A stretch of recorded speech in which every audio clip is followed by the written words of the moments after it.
दोस्तों, जैसा कि आप जानते हैं बीपीएससी के द्वारा फेज 2 शिक्षक भर्ती के लिए ऑनलाइन रजिस्ट्रेशन के जो प्रक्रिया है शुरू कर दिए गए हैं। यहाँ पर एक काफी बड़ी जो है अभी समस्या काफी सारे अभ्यर्थी के साथ हो रहे हैं, उनको सर्टिफिकेट नंबर को लेकर। आपको बता दें, बहुत सारे ऐसे कैंडिडेट हैं जो सीटेट क्वालिफाई है, सीटेट पेपर 2 उन्होंने क्वालिफाई तो कर लिया है, लेकिन जब वो अपना सर्टिफिकेट डाउनलोड किए हैं डिजी लॉकर के माध्यम से तो कहीं पर भी उनका सर्टिफिकेट नंबर नहीं दिए गए हैं। तो वो कैंडिडेट यहाँ पर सर्टिफिकेट नंबर के रूप में क्या डालेंगे और यहाँ पर सर्टिफिकेट क्या अपलोड करेंगे। बहुत सारे ऐसे भी कैंडिडेट है जिनके पास यहाँ पर सर्टिफिकेट है ही नहीं सीटेट वाला, उनके पास मार्कशीट है। क्योंकि आप जानते होंगे सीटेट क्वालिफाई जो कैंडिडेट किए होंगे उन्हीं कैंडिडेट को यहाँ पर सर्टिफिकेट दिया गया था, लेकिन मार्कशीट सभी कैंडिडेट को दिया गया था। और आपको बता दें, बिहार में आप जानते हैं आरक्षण का भी लाभ दिया गया। 75 नंबर जिन कैंडिडेट का है वो कैंडिडेट भी बिहार में क्वालिफाई माने जाएंगे। बीपीएससी के थ्रू जो फेज 2 शिक्षक भर्ती के लिए फॉर्म आई है उसके तहत आप आवेदन कर सकते हैं। जो नहीं किए हैं तो सर्टिफिकेट मिला ही नहीं है, तो वो कैंडिडेट क्या डालेंगे, तो यहाँ पर भी ये समस्या है। उसके अलावा हम बता दें, इतना ही नहीं, जो कैंडिडेट स्टेट क्वालिफाई किए हुए हैं बिहार वाला, उनके पास भी जो उनका सर्टिफिकेट डाउनलोड हुआ है उसमें कहीं पर भी सर्टिफिकेट नंबर नहीं दिया गया है और कहीं भी इशू डेट नहीं दिया गया है। तो ये कैंडिडेट सर्टिफिकेट नंबर के रूप में क्या डालेंगे, इशू डेट क्या डालेंगे, प्रूफ के साथ हम आपको पूरी जानकारी इस वीडियो में लाइव बताने जा रहे हैं, जिससे आपको पूरी डाउट कन्फ्यूजन दूर हो पाए और आप एक सही डिसीजन ले पाए कि क्या आपको डालना सही रहेगा। काफ़ी सारे कैंडिडेट का लगातार कमेंट आ रहा है कि हम सर्टिफिकेट में NA डाल देते हैं क्योंकि हमारे सर्टिफिकेट पे कोई नंबर है ही नहीं। भाई मेरे, ऐसा गलती नहीं करे। इसके अलावा बहुत सारे कैंडिडेट का ये कहना था कि हम रोल नंबर डालकर फॉर्म को सबमिट कर देते हैं। तो देखिए, कहने का आपका अलग अलग कैंडिडेट बोल रहे हैं, लेकिन जो सही चीज़ें हैं उस तरीका से अगर आप फॉर्म को फिल करते हैं तो डॉक्यूमेंट वेरिफिकेशन में आपको परेशानी नहीं होगी। अगर अभी आप जल्दबाजी में कुछ भी भरकर फॉर्म को सबमिट कर देंगे तो इससे कुछ होगा नहीं, आगे आप ही को परेशानी होगा। आइए पहले समझते हैं कि जो कैंडिडेट सीटेट वाले हैं उनको क्या डालना है सर्टिफिकेट के रूप में। देखिए, हमारे पास यहाँ पर ये सर्टिफिकेट है क्योंकि ये कैंडिडेट जो है क्वालिफाई है। यहाँ पर आप क्लियर देख पा रहे होंगे, इनका जो है 83 नंबर भी है और ये कैंडिडेट SC कैटेगरी से है। तो SC कैटेगरी में 82 नंबर जिनका भी है तो क्वालिफाई है। OBC वालों को भी 82 पर क्वालिफाई किया गया है। एक बार अगर आप देखना चाहते हैं तो आप देख लीजिए कितने पर किस कैटेगरी में क्वालिफाई किया गया। लेकिन अगर कोई कैंडिडेट SC का है लेकिन यहाँ पर उनका 80 नंबर आया हुआ है तो यहाँ पर उनको ये सर्टिफिकेट नहीं मिलेगा। इन बातों को ध्यान रखिएगा। अब जिन कैंडिडेट के पास सर्टिफिकेट मिल भी गया है तो उनको कहीं पर भी इस सर्टिफिकेट पे देखेंगे सर्टिफिकेट नंबर नहीं दिए गए हैं। इन बातों को ध्यान रखिएगा। बाकी इशू डेट आपको यहाँ पर मिल जाता है लेकिन कहीं पर सर्टिफिकेट नहीं दिया गया है। तो काफ़ी सारे कैंडिडेट कंफ्यूज है कि यहाँ पर हमारे पास रोल नंबर दिए गए हैं तो रोल नंबर हम डाल सकते हैं क्या।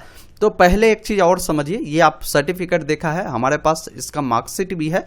मार्कशीट पर देखेंगे तो यहाँ पर एक आपको सीरियल नंबर दिए गए हैं। आप इन बातों को ध्यान रखिए। आपके पास 10th का भी सर्टिफिकेट होगा और 12th का भी होगा, ग्रेजुएशन का भी होगा, तो कहीं पर भी ऐसा आपने नहीं देखा होगा कि आपका रोल नंबर आपका सर्टिफिकेट नंबर होता है। सर्टिफिकेट नंबर एक अलग चीज है, रोल नंबर आपका एक अलग चीज होता है। इन बातों को ध्यान रखिएगा। तो ऐसे स्थिति में आपको यहाँ पर क्या डालना है, जो आपको सीटेट जो सर्टिफिकेट मांग रही है तो ये क्या डालेंगे। तो यहाँ पर देखिए, आपको जो सीरियल नंबर दिए गए हैं, बेटर यही है कि आपको सीरियल नंबर आपको वहां पर डालना है। इन बातों को ध्यान रखिएगा। इशू डेट क्या डालेंगे, तो इशू डेट आपको यहाँ पर मिल जाता है।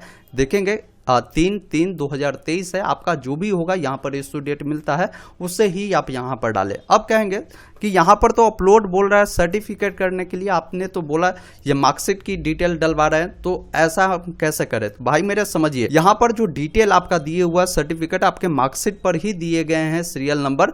रोल नंबर डालना बेटर नहीं होगा मेरे ख्याल से। बेटर यही है कि आप सीरियल नंबर को डालें और अपलोड जब भी डॉक्यूमेंट को करते हैं तो यहाँ पर आप अपना सर्टिफिकेट को भी इसमें अटैच करें और अपना मार्कशीट को भी अटैच करें जो कि सीटेट वाला है, दोनों को यहाँ पर अपलोड करें। काफी सारे सारे कैंडिडेट के पास यहाँ पर सर्टिफिकेट नहीं है, तो उन कैंडिडेट को अपना मार्कशीट को अपलोड कर देना है। इन बातों को ध्यान रखिएगा।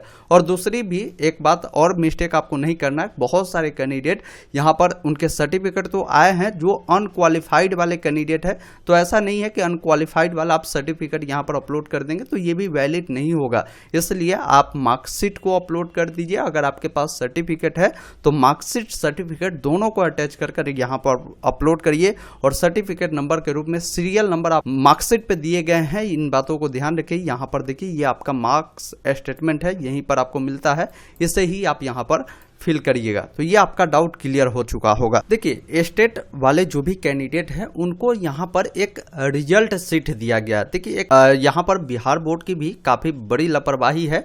इनको यहाँ पर जो इन्होंने रिजल्ट शीट ही दिया है स्टूडेंट को, तो कहीं पर भी इनको एक सीरियल नंबर या सर्टिफिकेट नंबर उपलब्ध करवानी चाहिए, ये कहीं पर भी नहीं दिया गया है। तो कैंडिडेट कंफ्यूज यहाँ पर भी है कि क्या डाले। काफ़ी सारे कैंडिडेट अभी गड़बड़ी क्या कर रहे हैं कि NA डालकर फॉर्म को सबमिट कर रहे हैं। यहाँ पर आते हैं वो और NA डाल देते हैं, इस डेट में रिजल्ट जब आया था वो डाल रहे हैं और उससे अपलोड करते हैं। तो ये बिल्कुल गलत है भाई मेरे, ऐसा ना करें। यहाँ पर देखिए सर्टिफिकेट के रूप में आपको यहाँ पर एक BSCB यूनिक ID मिल रहा है। इस नंबर को आप यहाँ पर फिल करें, यहाँ पर डालकर इस डेट डाले जिस डेट को आपकी रिजल्ट आई थी, 3 अक्टूबर को शायद रिजल्ट आई थी, तो वही डेट आपको यहाँ पर डालना है और यहाँ से इसे अपलोड करना है। अब कहेंगे सर कैसे आप मानेंगे कि ये हमारा सर्टिफिकेट है? तो यहाँ पर देखिए इसी सर्टिफिकेट में यहाँ पर ये एक लाइन इन्होंने जोड़ा है, नीचे आप देखेंगे तो लिखा हुआ है this web copy is valid only for the teacher recruitment recommended by BPSC। मतलब ये जो कॉपी है, ये टीचर भर्ती जो आपकी BPSC के द्वारा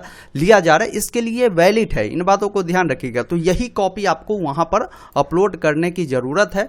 कंफ्यूजन थोड़ा सा है सर्टिफिकेट को लेकर, तो ये लापरवाही BPSC का नहीं है, ये कहीं ना कहीं बिहार बोर्ड का भी एक काफ़ी बड़ी लापरवाही है। उनके द्वारा भी इन बातों को क्लियर नहीं कभी भी बताया जाता है कि कहाँ पर कौन सी जानकारी होनी चाहिए, या नोटिफिकेशन जब भी जारी होती है तो BPSC को भी इन बातों को ध्यान रखना चाहिए। वो जानती ही है कि यहाँ पर डिटेल नहीं है। जैसे हमने आपको बताया कि सीटेट वाले आपको सर्टिफिकेट में भी इस प्रकार की लापरवाही देखने को मिल रहा है, तो यहाँ पर क्लियर नहीं हो पाते, जिन कारण से काफ़ी सारे कैंडिडेट परेशान हो पाते हैं। तो अभी आप अगर आप रजिस्ट्रेशन करते हैं तो आपको BSCB यूनिक ID को ही डालना है। इन बातों को ध्यान रखिएगा। इसी कॉपी को यहाँ पर अपलोड करना है। इस डेट में जो आपकी रिजल्ट जारी हुए हैं उस डेट को ही डालकर आप फॉर्म को सबमिट करिए, अन्यथा आप 1-2 दिन वेट कर लीजिए।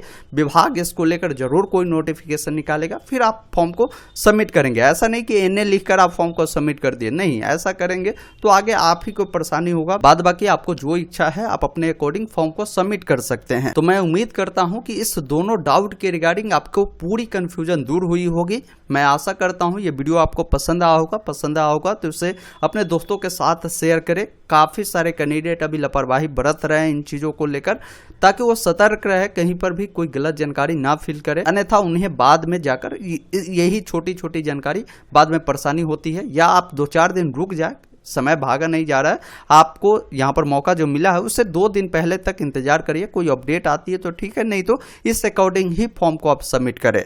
बाकी अगर आप चाहते हैं आपको छोटी बड़ी अपडेट हम आप तक पहुंचाते रहे तो आप हमारे WhatsApp चैनल से जुड़िए, जहां पर हम सारी अपडेट सबसे पहले अपडेट करने की कोशिश करते हैं आप तक जो भी अपडेट आती है। तो धन्यवाद इस वीडियो को देखने के लिए।